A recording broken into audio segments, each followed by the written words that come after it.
Hello दोस्तों, आप सुन रहे हैं सुपर न्यूज भोजपुरी में। स्वागत है। अंकुश राजा का एक और ब्लॉकबस्टर सॉन्ग रिलीज हो गया है। इस सॉन्ग को गाए हैं अंकुश राजा और इनके साथ डुएट किए है शिल्पी राज। इस सॉन्ग को लिखे हैं अर्जुन शर्मा जी। इस सॉन्ग का टाइटल है भैनी अपराधी। क्या यूनिक टाइटल रखा गया है।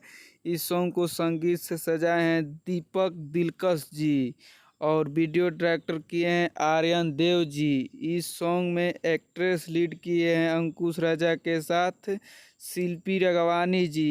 ये सॉन्ग आज ही सुबह 7 बजे अंशिका रिकॉर्ड से रिलीज हुआ है। आज ही सुबह 7 बजे यानी कि 14 दिसंबर को सुबह 7 बजे अंशिका रिकॉर्ड से फुल एचडी वीडियो को रिलीज कर दिया गया है। इस सॉन्ग को बहुत ही बेहतरीन हाई क्वालिटी में वीडियो शूट किया गया है। इस सॉन्ग को जाइए खूब सारा प्यार आशीर्वाद दीजिए और अंकुश राजा जी के फैन है तो चैनल को सब्सक्राइब करके बेल आइकन घंटी प्रेस करें ताकि